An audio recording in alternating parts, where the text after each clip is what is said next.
Isi akwụ dara n'ala, isi nke mbụ, nkeji nke abụọ. Site ụbọchị ahụ gawa n'iru, obi adịla Ada mma na ihe ọzọ emeghị. O nweela otu nwoke na-ebu ya n'obi. Nke a bụ nke mbụ nwa okorobịa hụrụ ya, gwa ya okwu ka onye hụrụ mmadụ n'anya.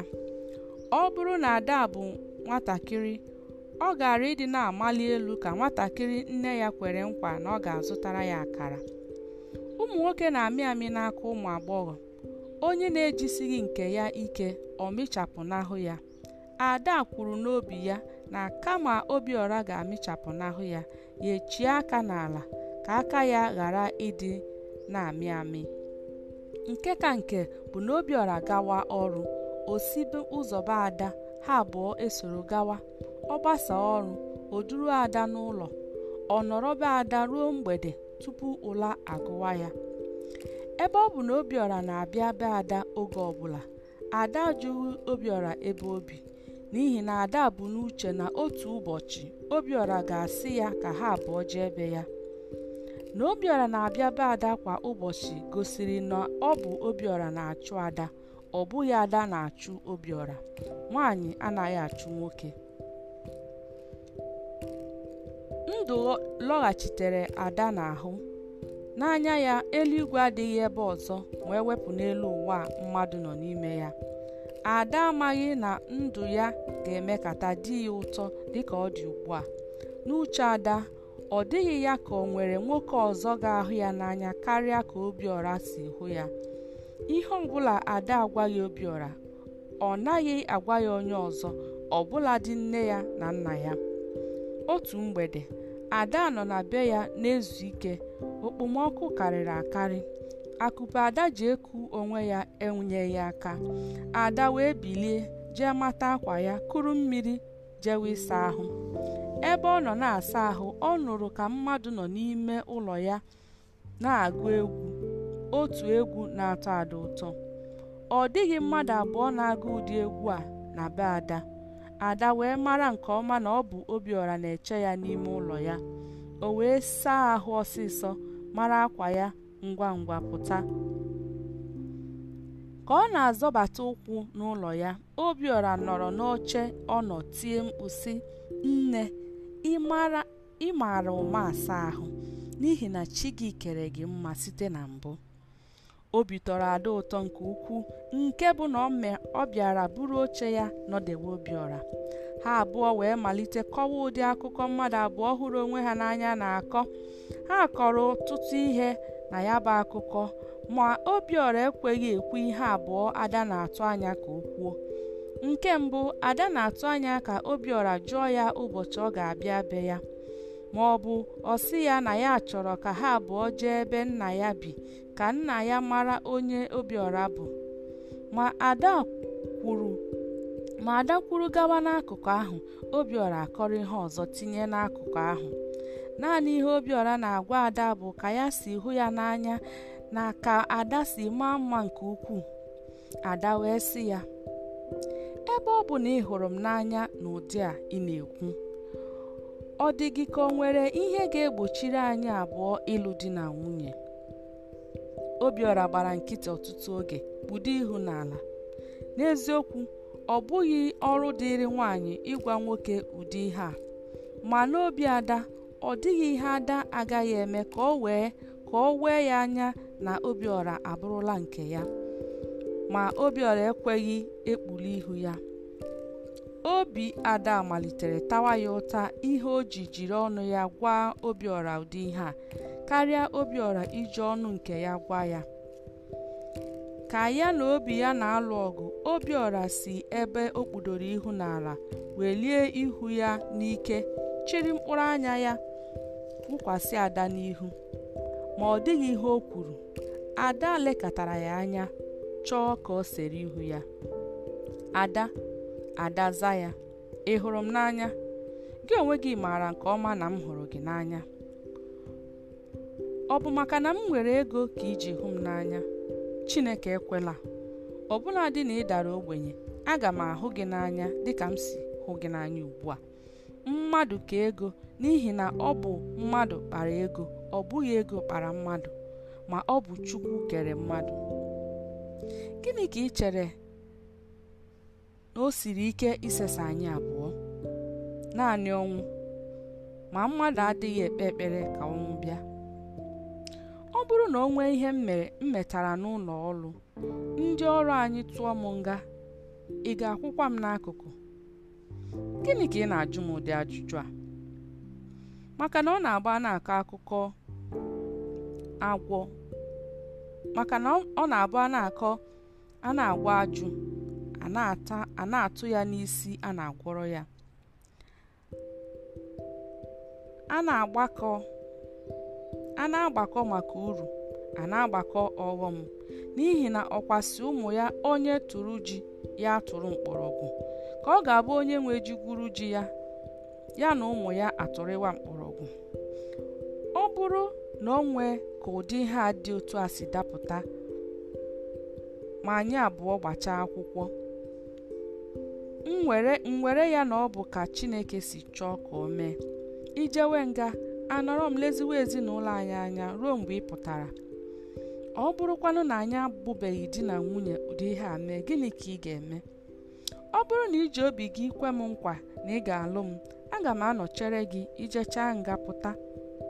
Obiora wee kwee n'isi kwa ụkwara. ntị Ada wee ghere oghe, maka na ndị Igbo si na agadi nwoke jide ọjị n'aka kwa ehem, ndị mmụọ eghewe ntị ha oghe ka a mara ihe ọ ga-ekwu. Nne, ka m jụkwuo oge otu ajụjụ tupu anyị amara ihe anyị ga-eme. Jụwa m, ọ bụrụ na anyị abụọ abụrụ di na nwunye, ịnụ na o nwere nwa agbọghọ ọzọ m na-akwado ịlụ, olee ihe ga-abụ uche gị? Ebe ị sị na ị hụrụ m n'anya, gịnị ga-eme ka ịhụ nwaanyị ọzọ jewe ikwu okwu na ị ga-alụ ya? Ọ bụrụ na ime nke a, o gosiri na ịhụnanya ị nwere n'ebe m nọ esikwaghị ike nke ukwuu. Obiora wee welite olu ya wee gwawa Ada sị, Ada, site na mgbe anyị abụọ ji dịwa na mma, ọ dịbeghị ihe sere anyị abụọ okwu. Anyị abụọ akọbeghị ọnụ. Achọrọ m ka m mee ka ị mata ọtụtụ ihe banyere m tupu ọ dị njọ. Ọ bụ gịnị? Alụọla m nwaanyị, mụta ọtụtụ ụmụ. Abụọ n'ime ha amalitela jewe akwụkwọ. Ndị nke ọzọ, ihe ndị a niile ọ na-akọ bụ onye onwe ya ka ọ na-agwa, n'ihi na ọ chịala Ada ụkwụ n'ala. Ada ekwughị okwu, ọ kaghị ụka. Obiora agbala ya mgbaazụ. Nchekwube niile ọ na-enwe na Obiora ga-alụ ya abụrụla ihe lara n'iyi.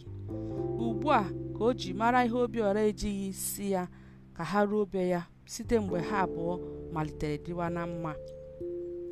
Anya Ada ghe oghe, ma Ada anaghị ahụ ụzọ. Ntị ya ghe oghe, ma Ada anaghị anụ ihe.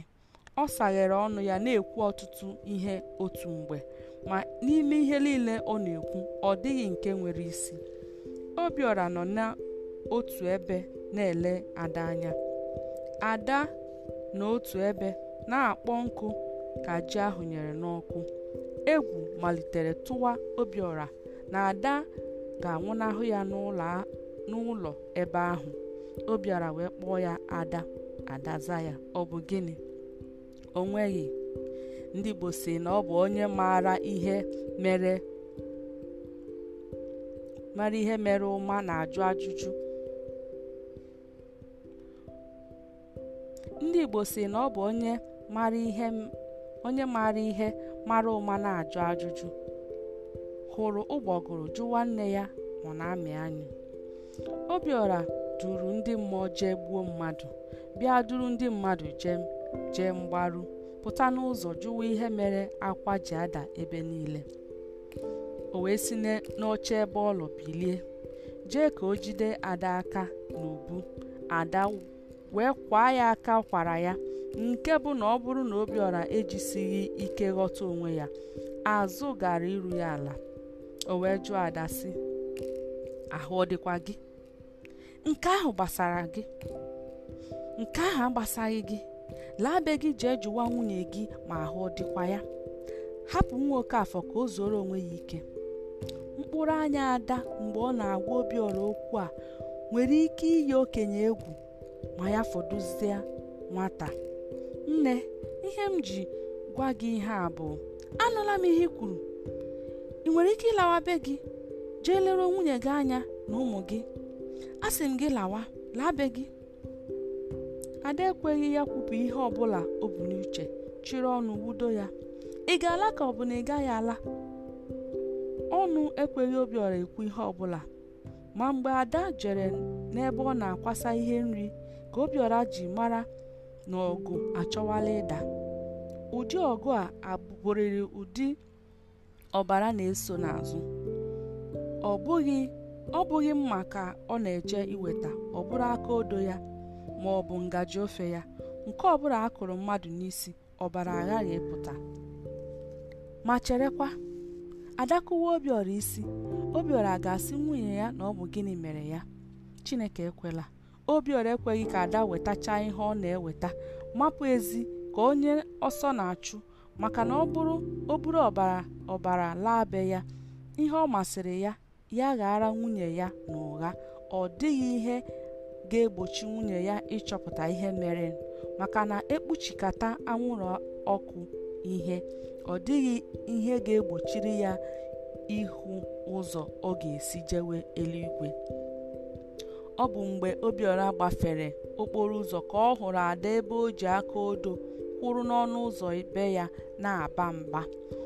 O kwụsịrị otu moto na-agafe ma banye n'ime ya na-eleghị akpa ya anya, ịmara na o jikwa ego ọ ga-eji kwụọ ụgwọ ma e buruo ya ebe ọ na-aga.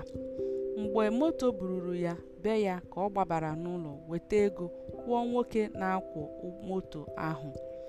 Otu a ka ụbọchị si dewere Ada ihu. Ihe o ji eme ebube agaala. Otu ihe o ji etu ọnụ efunahụla ya. Ndụ ya ka mma mgbe ọ hụbeghị Obiora karịa ugbu a ọ hụrụ Obiora. Mechaa hụ na ọ bụghị ihe aka ilu na-ada na ntị ka ọ na-atọ n'ụtọ. O wee kwụrụ n'ọnụ ụzọ be ya na-elepụ anya, na-ele anya na mgba na ọgụ chere ya n'ihu na ndụ ya, na-ele anya n'ụwa gba ọtọ ebe ihe niile bụ ihe efu. Ada kpọrọ ihe niile Chukwu kere ka asị. Ọ kpọrọ ụmụ nwoke niile asị, kpọkwa ụmụ nwanyị niile asị. N'anya ya, ụmụ nwoke niile bụ dịka Obiora, ụmụ nwanyị niile dịka ndị na-eji akụkọ ha na-akọ wee na-akpasu ya iwe. Ọ kpọrọ anyanwụ na mmiri ozuzo asị, maka na ọ bụrụ na ha na-eme ihe ka o si kwesị ekwesị, anyanwụ ekwesịghị ịdị na-awụrụ ebe Obiora bi, mmiri ekwesịghị ịdị na-ezo ebe Obiora bi. Ma ebe ọ bụ na ihe ndị a Chukwu kere eke na-abara Obiora uru, ọ kpọkọtara ihe niile Chukwu kere ka asị, kpọkwuo onwe ya asị ka ya si wee kwee ka Obiora metụ ya aka. Ndụ ọ dị agwụla ike. O nweghị ihe ụmụ nwanyị ibe ya ji eme ebube. N'anya ya, ọ dịghị ihe o nwere nke ọ ga-asị na ọ bụ maka ihe ahụ ka ya ji dị ndụ.